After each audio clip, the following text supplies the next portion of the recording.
hope you enjoy the story. Let's begin. The welding torch hissed as Cole Henley guided the blue flame across the metal seam. Sweat beaded on his forehead beneath the protective mask, but his hands remained steady, the same steadiness that had served him well as a Marine. The workshop smelled of hot metal and motor oil, familiar scents that had replaced gunpowder and sand in his life. Mr. Henley? Cole switched off the torch and lifted his mask. His apprentice, Valencia Morris V, to everyone who knew her, stood in the doorway of his workshop, arms crossed. Thought you'd want to know it's almost 5. Didn't you say you needed to get home early today? Something about Keaton's science project. Cole nodded, setting down his equipment. Thanks, V. Lost track of time. You always do when you're working on something new. V walked over, examining the metal sculpture taking shape on his workbench. What is it? Just something for Keaton? A model of a Marine Osprey. Cole ran a calloused hand over the half-finished aircraft. He's been asking about my time overseas. Kid's curious about his old man. Can't blame him. V's voice softened. How's he doing with the treatments? Better. Cole began cleaning up his station with practiced efficiency. Doctor says the new medication is showing promise. And Marla? She hanging in there. Something tightened in Cole's chest. She's managing. V's eyes narrowed slightly, but she just nodded. Tell the kid I said hey. Will do. The drive home took 15 minutes, winding through their coastal Oregon town where the perpetual mist hung between the pines. Cole drove with the windows down despite the chill, letting the cold air clear his head. His thoughts drifted to Marla, her increasing distance, the way she flinched when he touched her, the late-night phone call she thought he couldn't hear. His hands tightened on the steering wheel. 15 years of marriage. 13 years raising Keaton together. And now, something was wrong, something beyond the usual struggles of a marriage, strained by a child's illness and financial pressure. Cole pulled into the driveway of their modest 2-story home. Keaton's bike was propped against the garage door. At least his son was home. Marla's car was in the driveway, too, which was unusual for a Thursday. Normally, she'd be at her book club until 7. The house smelled of garlic and tomato sauce when Cole opened the door. Another surprise. Marla hadn't cooked a proper meal in weeks. Dad! Keaton's voice came from the living room where he sat cross-legged on the floor, textbooks spread around him. At 13, he was all elbows and knees, growing faster than they could buy clothes for him. Despite the medical issues that had plagued him since birth, there was a brightness in Keaton's eyes that reminded Cole of why he got up every morning. Hey, buddy. Cole ruffled his son's hair. How was school? Boring. Except for science, we're dissecting frogs next week. Sounds messy. That's the best part. Keaton grinned, then lowered his voice. Mom's making lasagna. She seems different today. Cole glanced toward the kitchen. Different how? Keaton shrugged. I don't know. She's smiling a lot, but not like she's happy, more like she's waiting for something. A chill ran down Cole's spine that had nothing to do with the coastal weather. Why don't you pack up your homework? Dinner should be ready soon. In the kitchen, Marla stood at the counter, carefully cutting garlic bread. Her blonde hair was pulled back in a neat ponytail, and she wore the blue dress Cole had given her for their anniversary 2 years ago, another anomaly. She looked up as he entered, her smile not quite reaching her eyes. You're home. She wiped her hands on a dish towel. Perfect timing. Dinner's almost ready. Cole leaned against the doorframe, studying her. I didn't know you were cooking tonight. Thought you had book club. It was canceled. Marla turned back to the oven, checking the lasagna. I thought it would be nice to have a family dinner for once. It's been a while. It has. Cole watched as she poured red wine into glasses. Special occasion? Marla's hand paused almost imperceptibly before continuing to pour. Does there need to be an occasion for me to make dinner for my family? Cole said nothing, just continued to observe the woman who had once looked at him with genuine love, not this careful mask of domesticity. Something in her movements seemed rehearsed, as if she were playing the role of devoted wife rather than being one. Why don't you call Keaton? Everything's ready. Dinner began quietly. The lasagna was perfect layers of pasta, meat, and cheese with just the right amount of spice. Cole took small bites, watching as Keaton wolfed down his portion. Marla sipped her wine, but barely touched her food. This is great, Mom, Keaton said between mouthfuls. I'm glad you like it, sweetie. Marla smiled at their son. Make sure you try the garlic bread. I made it just how you like it. Cole took a piece of bread, but didn't eat it yet. How's work been, Marla? You haven't talked much about it lately. Oh, the usual. Dealing with clients, paperwork. She waved a hand dismissively. Nothing interesting. Didn't you mention a new project last week? Something about redesigning a client's lakefront property. Marla's smile faltered for just a moment. That fell through. Creative differences. Cole nodded and finally took a bite of the garlic bread. It was rich with butter and garlic, Keaton's favorite. He watched as his son reached for his water glass, noticing how Keaton's hand trembled slightly. Everything okay, buddy? Cole asked. Yeah, just. Keaton's voice sounded strange, almost slurred. I feel a little dizzy. Cole's body tensed, combat instincts firing warning signals through his system. He looked at his own plate, then at Marla, who was watching Keaton with an intensity that made Cole's blood run cold. I'm not feeling too great either, Cole said, pushing away from the table. The room tilted slightly, and he gripped the edge of the table to steady himself. Oh no, Marla said, concern painted perfectly on her face. Maybe it's something you ate at lunch? You both look pale. Cole tried to stand, but his legs buckled. Keaton slumped forward, his forehead hitting the table with a soft thud. Cole forced himself to the floor, crawling toward his son. Keaton. His voice sounded distant to his own ears. Keaton, stay with me. Dad. Keaton's eyes fluttered. I can't feel my legs. Cole's vision blurred as he pulled Keaton down to the floor beside him.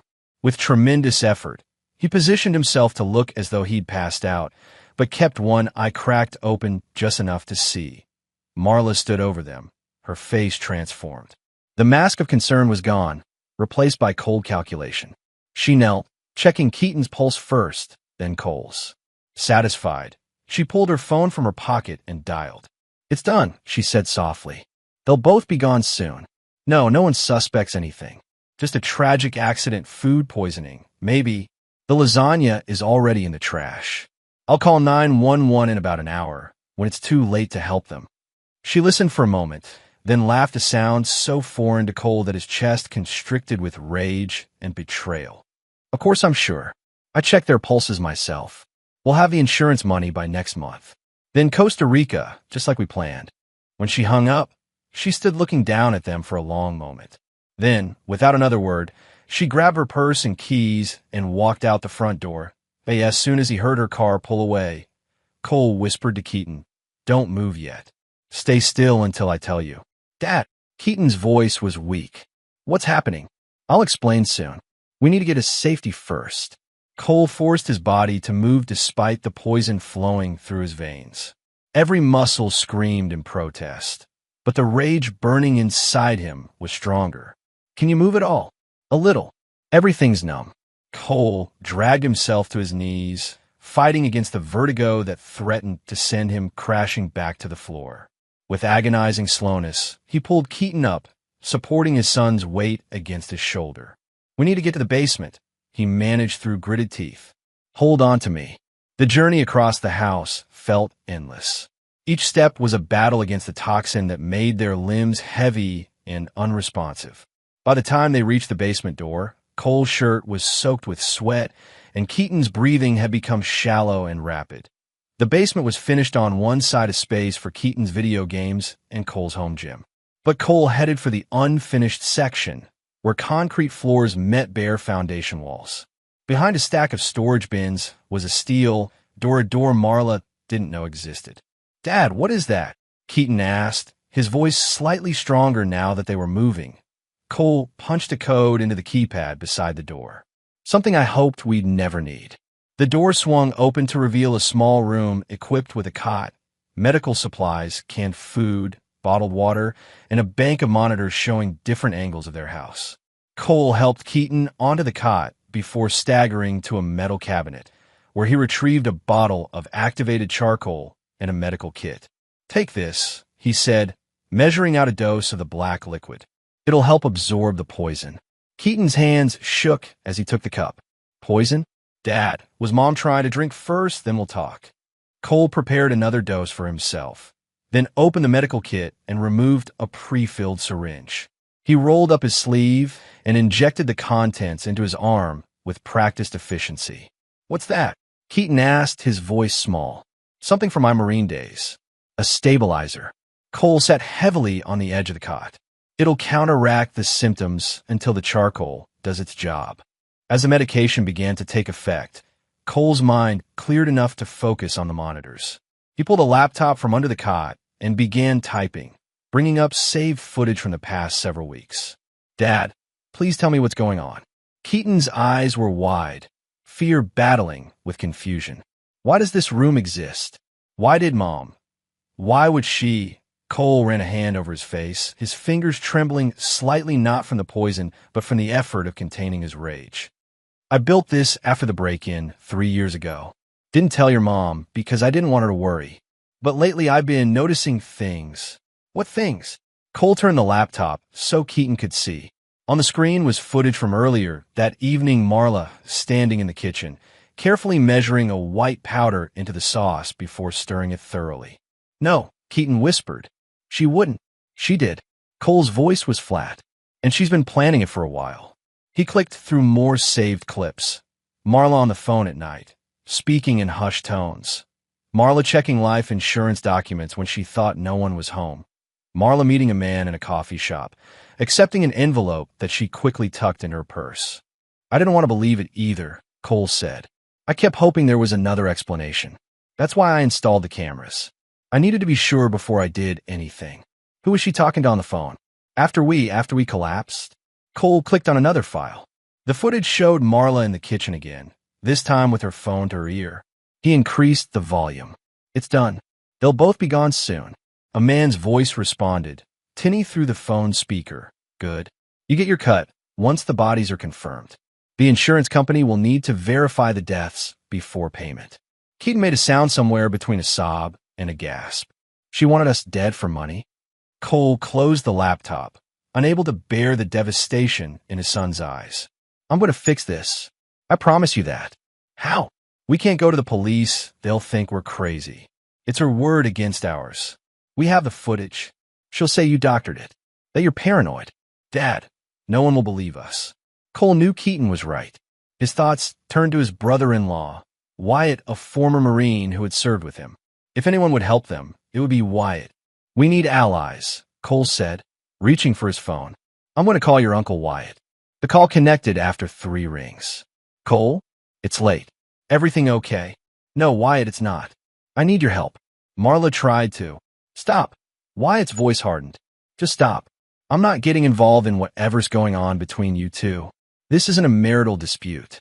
She tried to kill us, me and Keaton. Poisoned our food." A long silence followed. "Cole, listen to yourself. Do you know how that sounds?"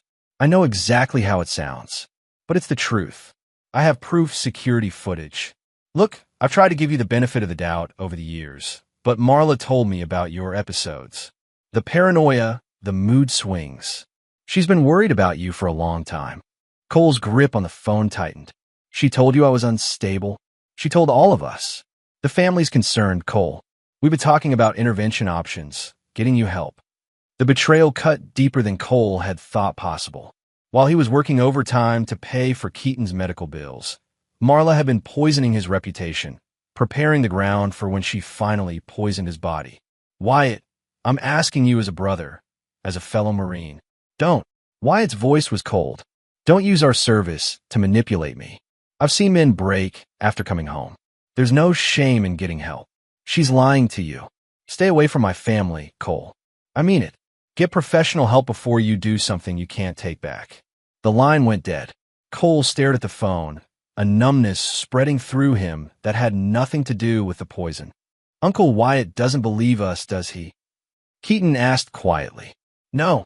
Cole set the phone down. "No one will. Your mom's been careful, setting the stage for a long time." Keaton's face crumpled. "What are we going to do?" Cole looked at his son, the one person in the world he would die for without hesitation. In that moment, something inside him hardened into resolve. The world thought him capable of darkness? Then darkness they would have. "We're going to disappear," he said, "and then we're going to make her pay." 3 days had passed since their world imploded. Cole watched the news report from a motel television, volume low to avoid waking Keaton, who slept fitfully on the sagging mattress beside him. Local authorities continue to search for Cole Henley and his 13-year-old son, Keaton, who disappeared after allegedly threatening Marla Henley, Cole's wife and the boy's mother. The anchor's expression was appropriately grave. Mrs. Henley has filed a restraining order, claiming her husband exhibited increasingly erratic behavior before taking their son and making violent threats. Police are treating this as a potential kidnapping situation. Cole switched off the television. The narrative was set exactly as he'd predicted. Marla had moved quickly, playing the role of concerned mother and frightened wife to perfection. He looked over at Keaton, whose face remained pale even in sleep. The poison had worked its way out of their systems, but the betrayal remained, a wound that would never fully heal. Cole's phone vibrated, a cheap burner he'd purchased with cash at a gas station 50 miles from home. The text was from V, safe house ready. Bring the kid tonight. 8 p.m., corner of Elm and 43rd. It was time for the next phase. Cole gently shook Keaton awake. We need to move, he said softly. I've found somewhere safe for you to stay. Keaton sat up, rubbing his eyes. Where are you going to be? I have things to take care of. You're going after Mom, aren't you? Cole met his son's gaze. There was no point lying to him. Keaton had already seen too much truth. Yes. What are you going to do to her? What needs to be done? Cole stood, gathering their few belongings. Get your shoes on. We leave in 5 minutes. V was waiting in a battered pickup truck when they arrived at the meeting point. Her sharp eyes took in their appearance, noting Keaton's exhaustion and Cole's barely contained fury. You look like hell, she said by way of greeting. Feel worse, Cole replied. Helping Keaton into the truck, V drove them out of town, taking back roads until they reached a small cabin set back from a gravel road, surrounded by dense forest. Inside was simple but clean, a main room with a kitchenette, a bedroom visible through an open door, and a stone fireplace. My uncle left me this place, V explained. Nobody knows about it except family, and they're all out of state. You'll be safe here. Keaton looked around, his expression unreadable. How long do we have to hide? Not long, Cole said. I promise. V pulled Cole aside while Keaton explored the cabin. What's really going on, Henley? The news is saying you kidnapped your kid, threatened your wife. It's complicated. Uncomplicated for me. I'm sticking my neck out here. Cole studied V's face, remembering the night 3 years ago when he'd pulled her from a car after her ex-boyfriend ran it off the road. She'd been unconscious, bleeding, the car beginning to burn. Cole had broken the window with his elbow, dragged her out seconds before the gas tank exploded. Her ex went to prison, and V became Cole's apprentice, determined to rebuild her life. Marla tried to kill us, he said finally. Poisoned our dinner. She's been planning it for months, maybe longer. She wants the insurance money. V didn't look surprised, which caught Cole off guard. I always thought there was something off about her, she said. The way she looked at you when you weren't watching, like you were an obstacle, not a husband. You saw it too. Women notice these things. V's expression hardened. What's your plan? Keep Keaton safe. Find evidence. Make her pay. The police won't help. She's already got them believing you're the danger. I know. V seemed to make a decision. My cousin Ronan lives about 20 miles from here. Ex-military engineer. These days he makes specialized equipment for people who need privacy. What kind of equipment? The kind that leaves no trace. V held his gaze. I can introduce you, but after that, I don't want to know details. Plausible deniability. I'll take care of your boy, but whatever you're planning, that's your business. Cole nodded. Fair enough. After making sure Keaton was settled, Cole slipped away with V. They drove deeper into the forest, eventually turning onto a dirt path that ended at a converted shipping container surrounded by solar panels and satellite dishes. Ronan was younger than Cole had expected, early 30s, with the hyper-alert eyes of someone who'd seen combat. He listened to V's abbreviated explanation without interruption, then nodded once. Come in, he said simply. Inside the container was a workshop that would have made military intelligence envious. One wall was lined with computer monitors, another with tools and half-assembled devices. The air smelled of solder and gun oil. What do you need? Ronan asked, crossing his arms. Surveillance equipment. something that can't be detected easily. And Cole hesitated. A weapon, something quiet, surveillance I could do legally. The other thing that's different territory. I understand. Ronan studied him for a long moment. V says you pulled her out of a burning car. Says she'd be dead if not for you. Anyone would have done the same. No, they wouldn't have. Ronan moved to one of his workbenches. I did 3 tours in Afghanistan developing countermeasures for IEDs.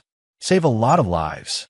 Came home to find my sister dead at the hands of her husband, a man who walked free because of a technicality and is now living in Hawaii with a new wife.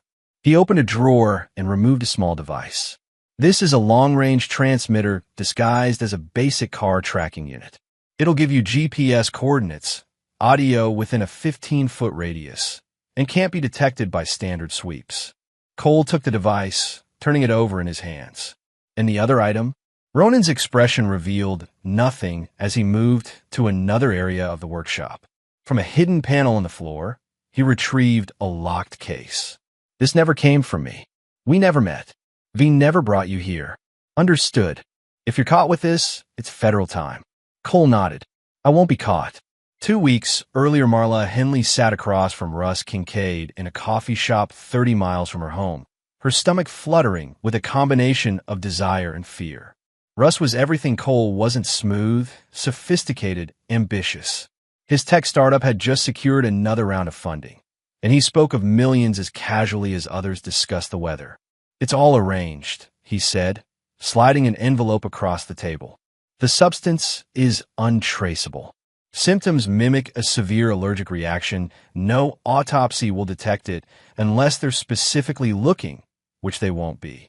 Marla's fingers trembled as she took the envelope. And after we wait. Insurance companies are careful with large payouts they'll investigate, but they won't find anything. Then we collect and disappear. Costa Rica has no extradition treaty with the U.S.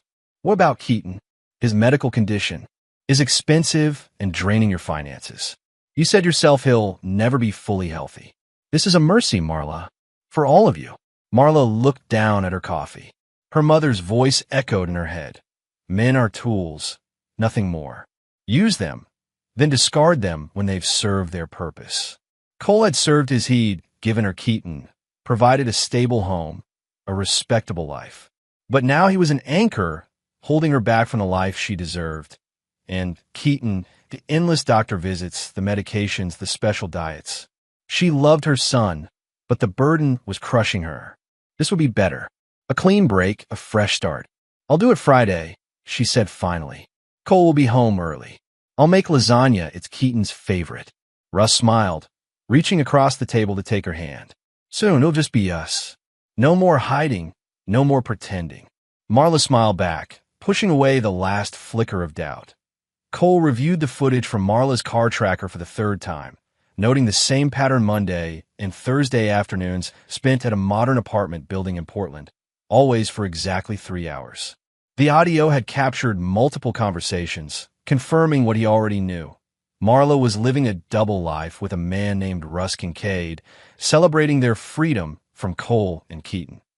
Now he watched from across the street as Marla entered the building, using a key card to access the private elevator. According to property records Cole had pulled, the penthouse belonged to Russell Kincaid, CEO of Nexstar Technologies, a company that promised revolutionary AI solutions, but had yet to deliver an actual product. Cole opened his laptop, accessing the building's security cameras through a backdoor Ronan had created. The feed showed Marla stepping into the elevator, checking her appearance in the mirrored wall, then exiting on the top floor. She entered the penthouse without knocking. Inside, Russ greeted her with a kiss. Any problems? None. Marla dropped her purse on a glass coffee table. The police have issued a statewide alert for Cole and Keaton. They're convinced Cole's had some kind of breakdown, PTSD or something. They're treating me like a victim. Perfect. Russ poured 2 glasses of champagne. To new beginnings. They clinked glasses, and Cole had to force himself to breathe through the rage that threatened to overwhelm him. He watched them celebrate the deaths of a father and his child deaths that hadn't occurred but that they believed had. Cole closed the laptop. He had what he needed. Back at the motel, where he was now staying separate from Keaton for security. Cole spread out the materials he'd gathered. Property records showed that besides the penthouse, Russ owned a warehouse on the outskirts of the city, listed as storage for Nexstar Technologies.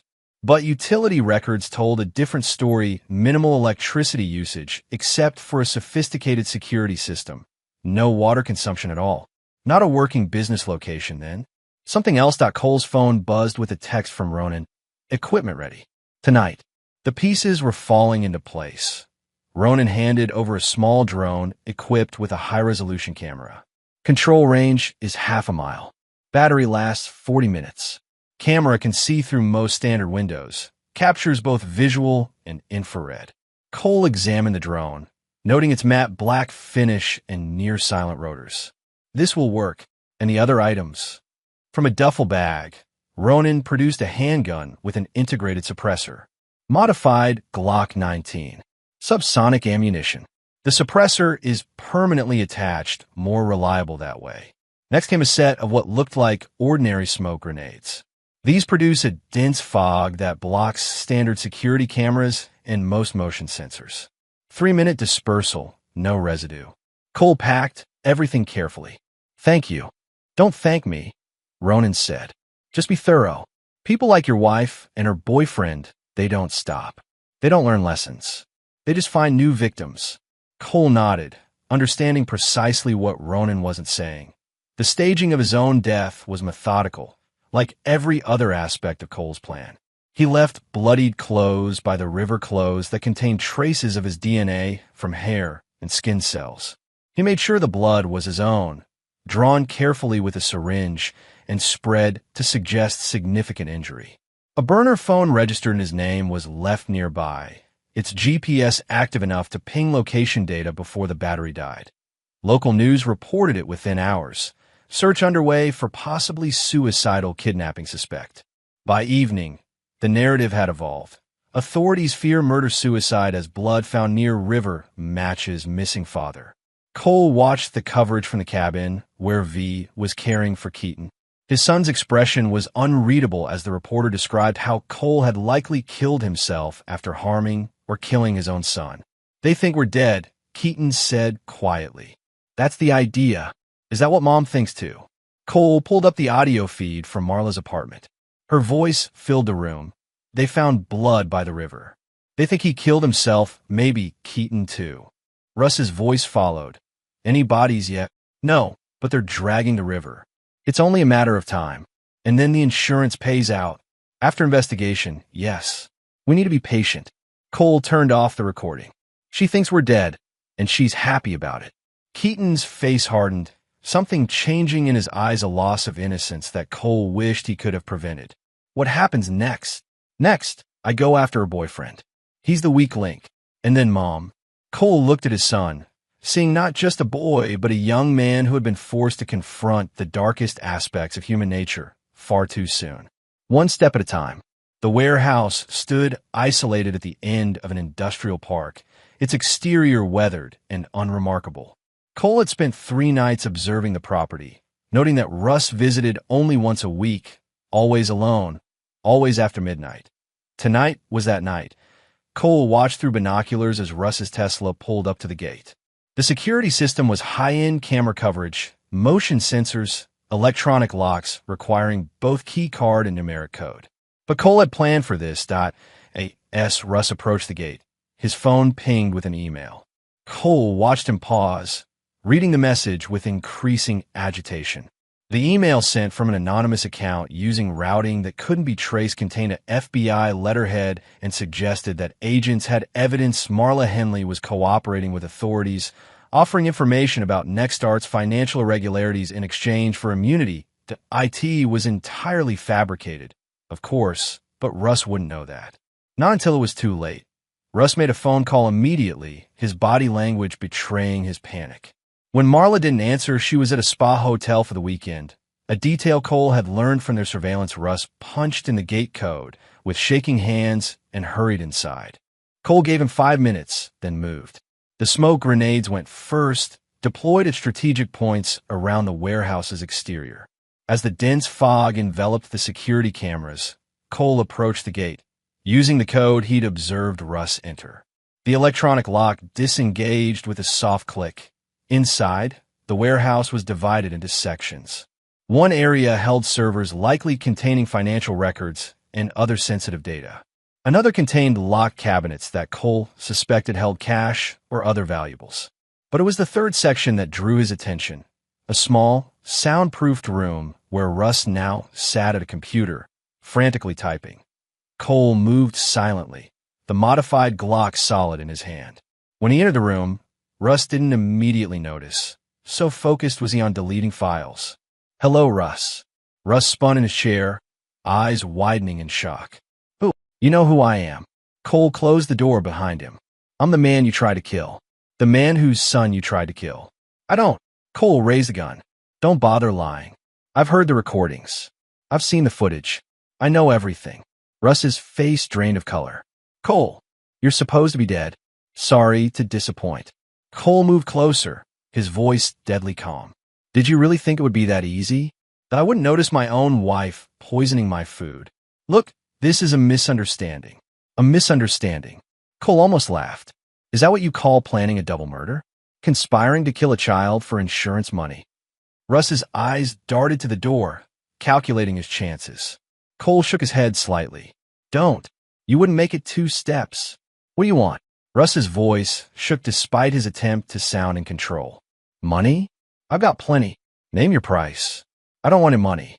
Cole reached into his pocket and removed a small digital recorder. "I want a confession. Every detail from the beginning. How you met Marla, when you started planning, who suggested killing Keaton, everything. And if I do this, you let me go? Turn the recording over to the police." That's one option. It wasn't, of course. There had never been any option but this one from the moment Cole watched Marla check his pulse, believing him dead or dying. But Russ didn't need to know that yet. "Start talking," Cole said, placing the recorder on the desk. From the beginning, Russ talked.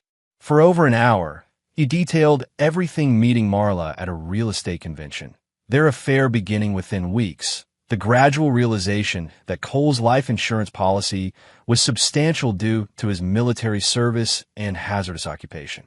It was her idea, Russ said, desperation making him eager to shift blame. "The poison, I mean." She said it would look natural. Cole had a shellfish allergy. The boy had medical problems. No one would question it. "But killing Keaton was your suggestion," Cole said, his voice dangerously soft. Russ hesitated. His medical bills were draining their savings. The insurance would pay double for both of them. It was efficient. Cole's finger tightened slightly on the trigger. "My son's life was an inefficiency to be eliminated." "I never met the kid," Russ said quickly. "It wasn't personal." Cole stared at him. This man who could discuss murdering a child as though it were a business decision. "It was personal to me." When the confession was complete, Cole pocketed the recorder. "Thank you for your honesty." Relief flooded Russ's face. "So we're done here? I gave you what you wanted." "Almost." Cole moved to the computer, ejecting a thumb drive Russ had inserted. "What's on this?" "Nothing important. Just some company financials." Cole pocketed it. "I'll keep it anyway. Insurance of my own." "Fine, whatever. Can I go now?" Cole studied him. This man who had plotted to destroy everything Cole loved. Who had corrupted Marla. Convinced her that money was worth more than the lives of her husband and child. In Afghanistan, Cole had learned that some threats couldn't be neutralized halfway. Some enemies would never stop coming for you. "No, Russ," Cole said quietly. "You can't go." Understanding dawned in Russ's eyes. "Wait, you said." "I didn't say anything about letting you go." Cole raised the gun. "I said a confession was one option. I didn't say it was yours." Russ lunged forward, desperation giving him speed. Cole sidestepped, bringing the butt of the gun down on Russ's temple. He collapsed to the floor, stunned but conscious. "Please," he gasped. "I have money. Offshore accounts. Millions. It's all yours." "I told you," Cole said, binding Russ's hands with zip ties. "I don't want your money." From his pack, Cole removed containers of accelerant. One by one, he opened them, splashing the contents around the room on the servers, the file cabinets, the computer equipment. "What are you doing?" Russ struggled against the restraints. "That's all my data, my money." It's evidence, Cole corrected him. A fraud, conspiracy, attempted murder. It's all going to burn. You can't do this. You can't just kill me. Cole looked at the man who had so casually planned the death of his 13-year-old son. Actually, I can, but I'm not going to. Relief flooded Russ's face, quickly replaced by confusion when Cole continued spreading accelerant. The fire is, Cole explained, his voice detached. Warehouse fires happen all the time in this district. Faulty wiring, old buildings. No one will question it. They'll know it was you. Cole Henley is dead. Drowned himself in the river out of guilt and mental instability. The police will be looking for his body, not investigating a warehouse fire across the state. Russ's struggles grew more frantic. Marla will know. She'll figure it out. Marla will be too busy planning her own escape to worry about you. Cole stood over him. She used you, Russ, just like she used me. The difference is, I figured it out in time. Cole struck a match, watching the small flame dance between his fingers. You were right about one thing. It isn't personal. It's justice. He dropped the match and walked away as the first flames leapt eagerly across the accelerant-soaked floor. Behind him, Russ screamed, the sound quickly drowned by the roar of the growing fire. Outside, Cole watched from a distance as the warehouse burned, sending plumes of black smoke into the night sky. When the first fire trucks arrived, he was already gone, the recording of Russ's confession secured and the thumb drive containing whatever financial secrets Russ had been protecting safely in his pocket. Later that night, from the anonymous email account, Cole sent a copy of Russ's confession to the police department, not enough to expose his own survival, but enough to ensure that when Marla tried to claim the insurance money, there would be questions she couldn't answer. Point one down. Want to go? Marla's phone chimed with a text message as she stepped out of the shower. She wrapped herself in a plush hotel robe before checking it. The message was from Russ's number. Meet me at the cabin. 9 p.m. Bring cash. Emergency. Her heart rate accelerated. They had agreed not to use the cabin until after the insurance payout. It was too risky. Something must have gone wrong. She tried calling Russ's number, but the call went straight to voicemail. She sent a text. What's happening? Why the cabin? The response came quickly. Can't talk. Just come. Bring the emergency cash. Trust me. Marla stared at the phone, unease spreading through her body. In the 3 weeks since Cole and Keaton had disappeared, everything had been proceeding according to plan. The police were treating Cole as the prime suspect in Keaton's disappearance. When blood matching both Cole and Keaton was found by the river, the narrative shifted to murder-suicide. The insurance company had begun the verification process. But now she dialed Russ again. Still voicemail. With shaking hands, she opened her laptop and checked the news. A headline caught her eye. Warehouse fire claims life of tech CEO. The room seemed to tilt. The article described how Russell Kincaid, CEO of Nexstar Technologies, had died in a fire that destroyed his warehouse. The cause was still under investigation, but authorities suspected electrical failure. Marla closed the laptop. If Russ was dead, who had sent those texts? Her phone chimed again. I know you saw the news. It's not what you think. Please come. I'll explain everything. It could be a trap. The police, perhaps, using Russ's phone to lure her into a confession. But how would they know about the cabin? It was purchased through a shell company, the paperwork buried under layers of false identities. Or maybe it wasn't a trap. Maybe Russ had faked his death, creating a diversion to throw off any potential investigation.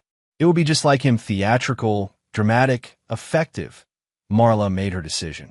She would go, but she would be prepared. From her suitcase, she removed a small handgun Russ had given her for protection. She checked that it was loaded before tucking it into her purse alongside a stack of cash, $50,000 in used bills, their emergency fund. The cabin was located 2 hours from the city, nestled in dense forest with no neighbors for miles. Perfect for privacy, perfect for secrets. As Marla drove along the winding road, darkness fell, making the forest around her seem like a living entity, watching and waiting. When she finally reached the turnoff to the cabin, she noticed something strange. A soft, golden glow emanated from within. Not the harsh glare of police floodlights, but the gentle illumination of candles. She parked some distance away, approaching cautiously on foot. Through the windows, she could see dozens of candles arranged throughout the main room. Music played softly, the same jazz album that had been playing the first night she and Russ had been together. Relief flooded through her. It was Russ, being romantic even in crisis. She should have known. Still, caution made her keep her hand on the gun as she entered the cabin. Russ. No answer, but on the dining table was a bottle of wine already opened in a single glass. Beside it lay a note in Russ's handwriting. Pour yourself a drink. I'll be right back. Marla looked around the empty cabin, her nervousness fading. This was so typically Russ, dramatic, romantic, excessive. Whatever emergency had brought them here, he still couldn't resist setting a scene. She poured the wine and took a small sip, savoring the rich flavor. As she set the glass down, movement caught her eye, a shadow shifting in the corner of the room. Russ, this isn't funny. It's not meant to be. The voice froze her blood. Not Russ's smooth, cultivated tones, but a deeper, harder voice she knew intimately. A voice that should have been silenced forever. Cole stepped out of the shadows, his face illuminated by candlelight. He looked different, thinner, harder, his eyes burning with an intensity that made Marla take a step back. You're dead, she whispered. So is Russ, Cole replied. The difference is he's actually dead. Marla's hand moved to her purse, but Cole shook his head. The gun won't help you. I removed the firing pin while you were walking up from the car. How did you? I know you, Marla. Better than you think. Cole moved to the table, placing a laptop on its surface. Just like I know what you and Russ planned. How long were you going to wait after killing me and Keaton? A month? 2. Before you joined him with all that insurance money. You don't understand, Marla began, her mind racing for a way out. Russ manipulated me. He threatened me. Said he'd hurt Keaton if I didn't help him. Cole's laugh was without humor. Still lying, even now. He opened the laptop and pressed play on a video file. Russ's face filled the screen, his expression a mixture of fear and resignation. My name is Russell Kincaid. The recording began. I am making this confession voluntarily. I conspired with Marla Henley to murder her husband, Cole Henley, and their son, Keaton Henley, for insurance money. Marla's legs gave way, and she collapsed into a chair as Russ detailed their entire plan: the poison, the staged food poisoning, the plans for Costa Rica. When he reached the part about suggesting Keaton be eliminated as well, Marla couldn't suppress a small sob. Turn it off, she whispered. Please. Cole closed the laptop. That was sent to the police an hour after the warehouse fire. They're already investigating. The insurance claim will never be approved now. You killed him. It wasn't a question. I gave him justice. Cole's voice was calm, terrifyingly so. The same justice I'm giving you. Marla's eyes darted to the wine glass. Understanding dawned. The wine is perfectly fine. Cole picked up the glass and took a sip. I'm not like you, Marla. I don't poison people. Relief lasted only seconds before Cole continued. But what you injected into the lasagna that night, that was interesting. A paralytic that mimics an allergic reaction, Russ called it. Untraceable unless they're specifically looking for it. From his pocket, Cole removed a syringe. It took some doing to find the same compound. But Russ was very helpful before the fire. Marla stood abruptly, knocking over the chair as she backed away. Cole, please. Think about Keaton. He needs a mother. Don't. Cole's voice turned to ice. Don't you dare use him as a shield now. You were willing to watch him die. To poison your own child for money. I wasn't thinking clearly. Russ convinced me. Russ may have been the devil on your shoulder, but the choice was yours. Cole advanced slowly. You checked our pulses. You walked away thinking we were dying. You celebrated our deaths. Marla backed into the wall, nowhere left to go. What are you going to do? I'm going to give you your last supper. Cole gestured to the table. Wine, candles, music just like what you prepared for us. Except you get to experience the after effects yourself. The police will know it was you. The police think I'm dead. Remember? Even if they find your body, they'll be looking for connections to Russ, not to a dead man. You can't do this, Marla pleaded. You're not a killer, Cole. You're a good man. I was. Cole's eyes reflected the candlelight, turning them into burning coals. Until you decided my life, my son's life, were worth less than a payout. Marla lunged for the door, but Cole was faster. The syringe plunged into her arm before she could scream. She staggered, her legs immediately weakening. "It works fast," Cole said, supporting her as she collapsed. "Just like it did with me and Keaton, except we had activated charcoal and a stabilizer. You won't." He carried her to the couch, laying her down almost gently. Marla could still move her eyes, could still breathe, but her limbs were leaden, unresponsive. "This isn't mercy," Cole told her, his face inches from hers. "It's memory. I want you to remember how it felt for us that night. The helplessness, the betrayal, the knowledge that someone who should have loved you wanted you dead." He stood, gathering candles from around the room and placing them strategically near curtains, beside papers, under furniture. "Warehouse fires happen all the time," he said conversationally. "So do cabin fires, especially in remote areas like this. Candles, wine, a tragic accident." Marla's eyes pleaded where her voice could not. Cole looked at her one last time. This woman he had loved, had built a life with, had created a child with. For a moment, something like regret crossed his face. "You chose greed over your son. Over me." He struck a match. "That choice has consequences." The first candle toppled, catching the curtain. Fire spread quickly, hungry and eager. Cole walked to the door, pausing with his hand on the knob. "Goodbye, Marla."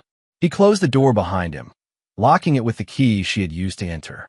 As he walked away, flames began to lick at the cabin's wooden walls, sending sparks into the night sky. By the time anyone noticed the fire, there would be nothing left but ash and bone. Cole didn't look back. 2 weeks later, Cole Henley was officially declared dead. The blood found by the river had been conclusively matched to both him and Keaton, and though no bodies were recovered, authorities closed the case as a murder-suicide. Meanwhile, the investigation into Marla Henley's death revealed her connection to Russell Kincaid and their conspiracy to commit insurance fraud and murder. The confession video, anonymously delivered to police, provided all the evidence needed. The case made national headlines. Wife and lover plot husband's murder meet fiery end. No one connected the two cases. No one thought to look for a man who no longer existed. "Did they publish the article?" Keaton asked, looking up from where he was helping V repair a tractor engine. They were living on her family's farm now, 50 miles from their old life. Cole handed him the newspaper. The headline read, "Tragic End to Insurance Murder Plot. Justice or Karma?" Keaton scanned the article, his young face solemn beyond his years. "Did they pay Dad for what they tried to do to us?" Cole looked at his son, still innocent in many ways, despite everything he had endured. How much should a father share with a child? How much truth could a 13-year-old bear? "Not enough," Cole said finally. "But they're done. They can't hurt anyone else." Keaton nodded, seemingly satisfied with the answer. "What happens to us now?" "We start over." Cole gestured to the sprawling farmland around them. "V's offered to sell us this place. Said she prefers the city anyway. We'll be farmers, among other things." Cole smiled slightly. "I was thinking of opening a wilderness survival school, teaching people how to be prepared, how to protect themselves. Can I help? I'm counting on it." That night, after Keaton had gone to bed, Cole sat alone on the porch, watching stars emerge in the darkening sky. In his hand, he held two objects. The wine glass Marla had used that final night, carefully preserved in a plastic evidence bag, and a single bullet, the one he'd removed from the gun he'd given Marla, rendering it useless when she needed it most. One for memory, one for warning. He would keep them both locked away, reminders of the man he had been forced to become. The world had taken Cole Henley from his husband, father, welder. In his place stood someone else, harder, colder, unforgiving, to a man who had served justice when the law could not, a man who had protected his son at any cost, and a man who would never again trust so easily or love so completely. But a man who still had a purpose, still had a reason to rise each morning and face the day. Keaton. Cole placed the items back in their metal box and locked it. Then he went inside, closing the door on the darkness behind him.